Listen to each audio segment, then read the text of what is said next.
अस्सलाम वालेकुम। दुनियावी व्लॉग के साथ मैं हूं अंजुम फारूक। अगर कोई शख्स फ़ौज को बदनाम करेगा या उसके ख़िलाफ़ नफ़रत अंगेज़ी फैलाएगा तो उसे 2 साल कैद और जुर्माने की सज़ा होगी। हुकूमत ने नया कानून बना दिया है। और क्या इमरान खान के ख़िलाफ़ इलेक्ट्रॉनिक क्राइम एक्ट के तहत कार्रवाई होने जा रही है? और क्या मियां नवाज शरीफ और आसिफ अली ज़रदारी के दरमियान इख्तलाफात शिद्दत अख्तियार कर गए हैं? दुबई के अंदर जो मुलाकात हुई है उसकी क्या कहानी है, ये आज आपके सामने रखनी है। हुकूमत ने आज एक बिल पेश किया सेनेट के अंदर, पाकिस्तान आर्मी एक्ट 1952। उसके अंदर 18 तरमीम तजवीज़ की, जिसे कसरत राय के साथ मंजूर कर लिया गया। किसी जमात ने इसकी मुखालफत नहीं की, PTI ने इसकी मुखालफत नहीं की, जमात इस्लामी ने नहीं की, और किसी जमात ने और उसके अलावा भी किसी ने मुखालफत नहीं की। इस बिल के 4 हिस्से हैं बुनियादी तौर पे, और ये तरामीम मेरे हिसाब से जो आजकल का माहौल बना हुआ है, जिस तरह से नफ़रत फैलाई जा रही है, जिस तरह से सच्चे झूठे इल्ज़ामात लगाए जाते हैं, लोगों को सोशल मीडिया के ऊपर टारगेट किया जाता है, बदनाम किया जाता है, इदारों को बदनाम किया जाता है,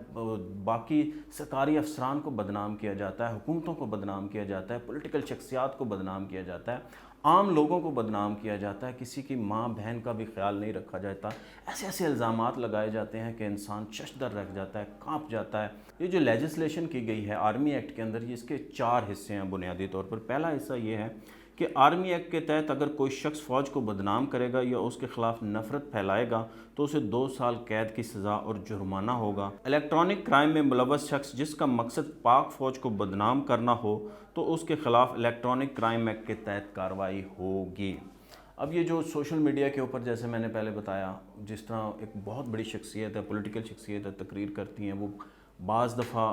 जो है बिल्कुल ही गैर ज़रूरी और गैर मुसद्दक़ा इतलात के ऊपर गुफ्तगू कर देती हैं, जो मुख्तलिफ़ इल्ज़ामात लगा देती हैं, और उसके बाद एक सोशल मीडिया के ऊपर, ट्विटर के ऊपर ट्रेंड चल जाता है, फेसबुक के ऊपर जिस तरह का तूफ़ान बदतमीज़ी होता है, इल्ज़ामात लगाया जाता है, बग़ैर तस्दीक के बात की जाती है। तो आज के बाद हुकूमत ने ये इसको सेनेट में तो मंजूर हो गया, मगर इसके बाद जो है अब कौमी असम्बली से मंजूर होगा, और जब ये कानून साजी हो जाएगी, ये एक्ट बन जाएगा बिल, तो उसके बाद जो है जो भी शख्स फ़ौज को बदनाम करेगा तो उसको 2 साल की सज़ा होगी, और जो है उसको कैद भी हो सकती है। और तो इसलिए अब जिसको भी अपना स्टेटस लगाना है, जिसको भी वीलॉग करना है, जिसको भी गुफ्तगू करनी है, उसको ज़िम्मेदारी का मुजाहरा करना है। अगर वो पॉलिटिशियन है तो उसको देखना है, उसको लाखों करोड़ों लोग फॉलो कर रहे हैं, तो वो कोई ऐसी बात ना करे, ऐसे नफ़रत ना फैलाए, किसी को बदनाम ना करे, किसी इदारे को बदनाम ना करे, ताकि वो इसकी लपेट में आए और बाद में ये ना कहे कि मुझे ख़िलाफ़ तो कार्रवाई हो रही है। तो इस चीज़ों को देखना, ये आम लोगों को भी देखना होगा और बाकी लोगों को भी देखना होगा जो इस तरह का अमल करते हैं। इस बिल का दूसरा हिस्सा ये है, वो उसके ऊपर ज़रा नज़र डालते हैं। पाकिस्तान और अफवाज पाकिस्तान के मफाद के ख़िलाफ़ इंकशाफात करने वाले से ऑफिशियल सीक्रेट एक्ट और आर्मी एक्ट के तहत निपटा जाएगा। आर्मी चीफ या बाख्तियार अफसर की इजाज़त से इंकशाफ करने वाले को सज़ा नहीं दी जाएगी। सरकारी हैसियत में मुल्की सलामती और मफाद के ख़िलाफ़ मालूमात के गैर मजाज इंकशाफात पर 5 साल की सज़ा होगी। आपको याद होगा कि इमरान खान साहब जो PTI के चेयरमैन हैं, वो अक्सर अपनी तकरीरों में कहते हैं कि वो मुझे फ़लाँ जो है इन्फॉर्मेशन पहले ही मिल गई थी, चूँकि मैं प्राइम मिनिस्टर रहा तो मुझे इदारों से मालूमात आ जाती है, मुझे एजेंसियों से मालूमात आ जाती है, तो इसलिए मुझे पहले मिल जाता है। ये जो लोग भी मालूमात देते थे या किसी और को भी देते हैं, या किसी और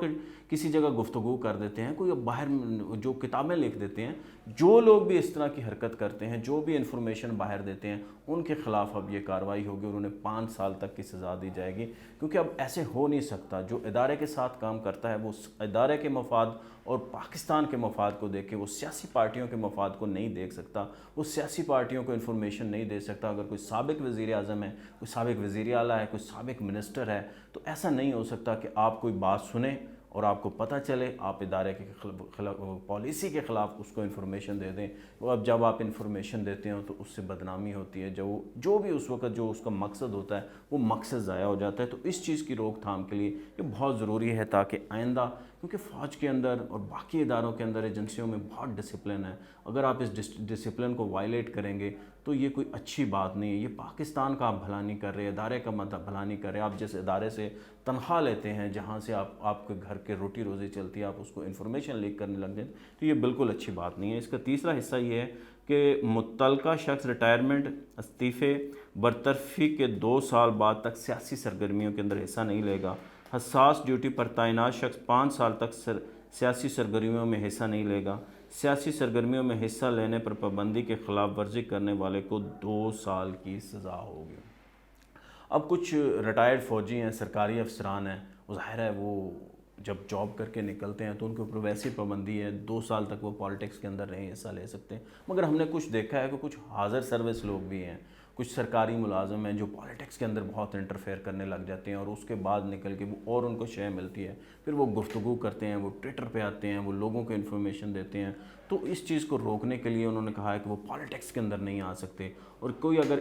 حساس معلومات جس کس افسر کو ہوں گی وہ ریٹائرمنٹ کے 5 سال تک پالیٹکس نہیں کر سکتا۔ ویسے تو اس شخص کے اوپر لائف ٹائم پابندی ہونی چاہیے کہ وہ پالیٹکس نہیں کر سکتا، کیونکہ یہ بڑا ضروری ہے۔ اب ہمیں دیکھ رہے ہیں نا، کچھ لوگ ہیں جو ریٹائر ہوئے ہیں تو وہ پالیٹکس میں حصہ لے رہے ہیں، ان کی اطلاعات آ رہی ہیں کہ وہ پالیٹکس میں جائیں گے، اور تو یہ ایک بڑا ضروری تھا۔ یہ اگر قانون بن جاتا ہے تو یہ بہت ضروری ہے اس بل کی، اس کے جو مندرجات ہیں ان کے اوپر میں نے آپ سے گفتگو کی۔ اور دوسرا ہم نے آج بات کرنی ہے آصف علی زرداری صاحب کی اور میاں نواز شریف صاحب کی دبئی میں ملاقات ہوئی، اور بہت سی خبریں آ رہی ہیں کہ نگران حکومت کے اوپر جو ہے ان کا اتفاق نہیں ہوا، معاشی ایمرجنسی لگانے کے اوپر بات ہوئی۔ جو میں نے اطلاعات لی ہیں، جو میرے تک معلومات آئی ہیں، ان کے مطابق نگران حکومت کے اوپر یا نگران وزیر اعظم کے اوپر آصف علی زرداری اور میاں نواز شریف کے درمیان کوئی اختلاف نہیں ہے۔ پی ٹی آئی پیپلز پارٹی نے کوئی ڈیمانڈ نہیں کی اس کے حوالے سے، اور جو معاشی ایمرجنسی ہے وہ اگر لگانی تھی تو ظاہر اب لگتی، اس کے اوپر بھی کوئی بات نہیں ہے، اگر لگانی تھی تو اب لگتی تاکہ یہ گورنمنٹ آگے چلتی، مگر اگر نگران سیٹ اپ کے لیے ایمرجنسی،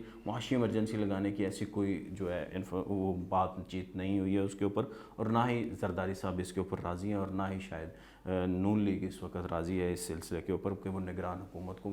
وہ جو ہے 6 ماہ کے لیے اختیارات دے دیں۔ ہاں، ایک چیز کے اوپر انہوں نے اختلاف ضرور کیا آصف علی زرداری صاحب نے، انہوں نے کہا کہ اسحاق ڈار صاحب پرائم منسٹر نہیں ہو سکتے کیونکہ وہ نیوٹرل نہیں ہوں گے، غیر جانبدار نہیں ہوں گے، جس کے اوپر نواز شریف صاحب نے ان کی بات سنی ہے اور اس کے اوپر ان کو متفق ہو گئے ہیں کہ ٹھیک کہہ رہے ہیں، مگر کچھ اطلاعات ہیں کہ وہ شاید وزیر خزانہ ہوں گے، کیونکہ وزیر خزانہ ان کو دلیل یہ دی گئی ہے کہ وزیر خزانہ نے کوئی الیکشن تو نہیں کرانا، وزیر خزانہ نے کوئی اثر انداز نہیں ہونا، وہ اپنا کام کرے گا، معاشی میدان میں کام کرے گا، انٹرنیشنل اداروں کے ساتھ جو بات کرنی ہے، آئی ایم ایف کے ساتھ بات کرنی ہے یا ورلڈ بینک کے ساتھ بات کرنی ہے یا باقی ممالک کے ساتھ بات کرنی ہے تاکہ اس کی کنٹینیوٹی رہے، وہ بیچ میں کوئی اور آئے وہ اور بات کرے کوئی اور، تو شاید وہ وزیر خزانہ ہوں گے انٹرم سیٹ اپ کے اندر، جو میں ذاتی طور پہ سمجھتا ہوں انہیں یہ ایسا نہیں کرنا چاہیے۔ باقی زرداری صاحب اپنا حصہ مانگ رہے ہیں پنجاب میں، وہ چاہ رہے ہیں کہ ہمارے ساتھ سیٹ ایڈجسٹمنٹ کی جائے، پنجاب میں ہمیں حصہ دیا جائے، جو جنوبی پنجاب ہے وہاں کے وہ زیادہ سیٹیں مانگ رہے ہیں،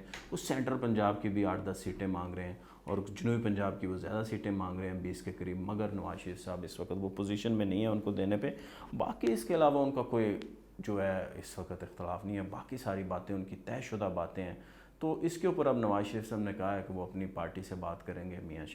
شہباز شریف سے بات کریں گے، اپنی پارٹی کے دیگر اکابرین سے بات کریں گے، تو یہ معاملہ ابھی ان کا لٹکا ہوا ہے، اس کے علاوہ کسی معاملے کے اوپر ان کا کوئی اختلاف نہیں ہے۔ تو دیکھتے ہیں اب حالات کس طرف جاتے ہیں، جیسے جیسے حالات بدلیں گے ہم آپ کو انفارمیشن دیتے رہیں گے۔ مجھے دیجیے اجازت، اللہ حافظ۔